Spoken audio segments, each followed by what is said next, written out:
لو تناهيتم إلى سر الحياة وصنعتم كائنا حيا نرى. آج ہم سمجھتے ہیں کہ امریکہ اسرائیل کو سپورٹ کر رہا ہے. امریکہ یقیناً اسرائیل کو سپورٹ کر رہا ہے, لیکن آپ کو پتا ہے امریکہ نے اسرائیل نے امریکہ کو دبوچا ہوئے یوں کر کے کہ تیرا باپ بھی مجھے سپورٹ کرے گا. وہ کمبل والا واقعہ سنا کے بس تفسیر کی طرف آتا ہوں. ایک آدمی نے دریا میں دیکھا کمبل بہہ رہا ہے, کسی نے کہا بھائی اس کو لالچی تھا, اس کو کمبل چاہیے تھا ہر قیمت پہ. لوگوں نے کہا چھوڑ دے, دریا میں جائے گا, اتنا تیز دریا. اس نے کہا فری پھوکٹ کا کمبل کون چھوڑتا ہے بھائی, تیرتا وہ اندر گیا. وہ کمبل نہیں, وہ ریچھ تھا, کیونکہ اوپر سے تو منہ تو نظر نہیں آ رہا تھا. اب جا کے کمبل نے پکڑ لیا اس کو نا, ریچھ نے پکڑ لیا. اب یہ چھڑوانے کی کوشش کر رہا ہے, چھوٹ نہیں رہا. تو اس کے دوست نے کہا بھائی کمبل کو چھوڑ دے, اگر نہیں تیرے کنٹرول میں آ رہا. کہہ رہا ہے میں تو چھوڑوں, کمبل نہیں چھوڑ رہا مجھے. تو امریکہ کی عوام بھی امریکہ کے خلاف احتجاج کر رہی ہے کہ اسرائیل میں یہ ہو رہا ہے, غزہ میں ظلم ہو رہا ہے. امریکہ کہہ رہا ہے میں تو اسرائیل کو چھوڑوں, اسرائیل مجھے نہیں چھوڑ رہا. ابھی میری گردن اسرائیل نے دبوچی ہوئی ہے. اتنا سا ملک ہے, سازشیں کر کر کے نا پلاننگ کی ہے 100 سال پہلے کہ یار ہم منورٹی میں ہیں, بزنس اپنے قبضے میں لو. جتنی ملٹی نیشنل بڑی بڑی کمپنیاں ہیں ساری کس کی ہیں؟ زیادہ تر یہودیوں کی ہیں, زیادہ تر یہودیوں. ایسا جال بچھا ہے اور ہمارے پاس کوئی پلاننگ سرے سے نہیں. ہماری پلاننگ پتہ ہے کیا ہے؟ ایک دھماکہ اپنے ہی ملک میں اور کر دو خلافت کے نام پہ, تاکہ تھوڑا سا جو دم رہ گیا ہے نا وہ بھی کیا ہو, ختم ہو, تاکہ ہماری حکومتیں بھی انہی دھماکوں سے ہی نمٹتی رہیں. پھر ایک دھماکہ وہاں, ایک دھماکہ وہاں, ایک دھماکہ وہاں, ایک دھماکہ وہاں, وہ دھماکے بس. وہ کوئی پلاننگ نہیں ہے کہ اس کا رزلٹ کیا نکلے گا آگے جا کے. تو ہمارا ابو الحسن ندوی نے کہا تھا کہ جنگ اس میں عربوں کو, حالانکہ اس وقت کے عرب میں اور آج میں زمین اور آسمان کا فرق ہے. سمجھتے ہو افغانستان میں جب رشیا آیا ہے نا تو پوری دنیا نے مل کے مدد کی ہے افغانستان کی. پوری دنیا نے قربانی بے پناہ دی افغانوں نے.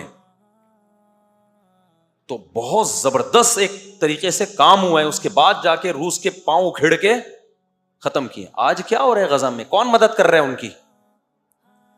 یہاں سے ہم آٹے بھر بھر کے بھیج رہے ہیں, پراٹھے بنا کے کھاؤ. وہ کیا کرے گا بےچارے؟ تو نہ ہونے سے یہ بھی غنیمت ہے, نہ ہونے سے یہ بھی ہے. یہ نہیں کہ آپ مدد کرنا چھوڑ دیں. تو آٹے بھیج رہے ہیں, چاول بھیج رہے ہیں, راشن بھیج رہے ہیں, چلو ٹھیک ہے پیٹ بھر جائے ان کا, لیکن یہ اس طرح سے تھوڑی ہوگا جب تک, اور یہ افراد نہیں, جب تک یہ جو مسلم کنٹریز ہیں یہ متحد ہو کے پلاننگ کر کے ایک لائحہ عمل نہیں بناتے کہ ماضی میں ہم سے کیا غلطیاں ہوئی ہیں, ان غلطیوں کو ہم نے ریپیٹ نہیں کرنا, اس کے بعد جا کے یہ کام ہوگا تو ہوگا. ورنہ بھائی یہ جو جس طرح سے ابھی چل رہا ہے نا, اللہ مدد کر دے تو دیکھو وہ تو پھر اللہ سے تو کوئی لڑ نہیں سکتا. وہ تو 313 کو 1000 پہ فتح عطا فرما سکتا ہے. اور ہمیں امید ہے انشاءاللہ, کیونکہ ان کی قربانیاں رنگ لائیں گی انشاءاللہ. تو کیونکہ احادیث سے تو ہمیں یہ پتہ چلتا ہے کہ یہودیت کا بیڑا غرق ہونے والا ہے. آخری دور میں جو ہے نا, یہ جو یہودیوں کو عزت ملی ہے نا, یہ اصل میں یہ وہ اس عزت کی مثال ایسے, قرآن تو جگہ جگہ کہتا ہے ان کے لیے مقدر میں ذلت ہے. اب سوال پیدا ہوتا ہے ذلت ہے تو انہوں نے تو امریکہ کو دبوچا ہوا ہے. تو دیکھو ذلت کے لیے نا پہلے عزت ضروری ہوتی ہے. ہمیشہ عزت دار آدمی کو ذلیل کیا جاتا ہے, ذلیل پہلے سے مزید ذلیل نہیں ہوتا. تو اللہ یہودیوں کو بہت ساری قومیں مسلط ہوئی ہیں, ذلیل کرتی رہی ہیں. اس دفعہ اللہ کیا کر رہے ہیں کہ ایک دفعہ آخری تم عزت حاصل کر لو, اس کے بعد طبیعت سے تم کیا ہوگے, ذلیل. وہ ایک آدمی ایک محلے میں گیا نا, آ کے کہنے لگا شکر ہے میری عزت نہیں ہے اس محلے میں. لوگوں نے کہا کیوں؟ کہہ رہے میں یار ذلیل ہو جاتا اگر میری عزت ہوتی. عزت ہے ہی نہیں تو ذلیل بھی نہیں ہوا. تو لیکن ہمارے کوئی پروگرام نہیں ہے جو اسرائیل نے تیاری کی ہے, ہم اسباب کی دنیا سے غافل ہیں. تو ایسے تھوڑی ہوتا ہے. اللہ نے قرآن میں کیا کہا ہے کہ ان اللہ لا یغیر ما بقوم حتی یغیروا ما بانفسہم. اللہ نے کسی قوم کی حالت اس وقت تک چینج نہیں کی ہے جب تک وہ خود اپنے آپ کو چینج نہیں کرتے. تو ہم چینج ہی نہیں کرتے اپنے آپ کو, اور من حیث القوم چینج نہیں کرتے ہیں, باتیں پھینکتے رہیں گے. اسکالرز بھی آ کے نا اور تخریب کاری کر رہے ہیں خلافت اور جہاد کے نام پہ. وہ بھی کچھ نہیں کر رہے ہوتے.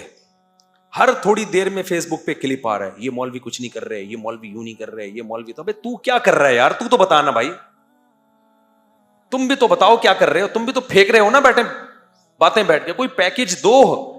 اس کی میں ایک مثال دیتا ہوں بس, یہ پھر آگے چلتا ہوں. ایک صاحب میرے پاس آئے, مجھے کہنے لگے میں نوجوانوں میں اتنا کام کرنا چاہ رہا ہوں, یہ کام بڑا زبردست. انہوں نے, مجھے لگا کہ بس 5 سال میں پاکستان میں خلافت راشدہ کا دور قائم ہونے والا ہے. مجھے کہنے لگے کہ اب آپ نا ایک میرے چینل پہ ایک ریکارڈنگ کروا دیں کہ یہ بندہ اتنا کام کرنا چاہ رہے, اس کے ساتھ تعاون کریں, چندہ بندہ دیں, اس کا بڑا ویژن ہے. ابے میں نے کہا کچھ کام تو کر کے دکھا میرے بھائی, میں تیرے لیے چندے کا اعلان کروں, کروڑوں روپے لے کے تو مارکیٹ سے شارٹ, کچھ کام کر کے دکھاؤ, میں دیکھوں گا کہ 4 سال میں کیا آؤٹ پٹ آیا ہے, 5 سال میں کیا آؤٹ پٹ آیا, اس کا کیا رزلٹ نکلا. پروگرام شروع میں ہی بڑھ تو نہیں گیا کہیں تمہارا, جو تھوڑا بہت پروگرام چل رہا ہے ایسا نہ وہ بھی بڑھ جائے.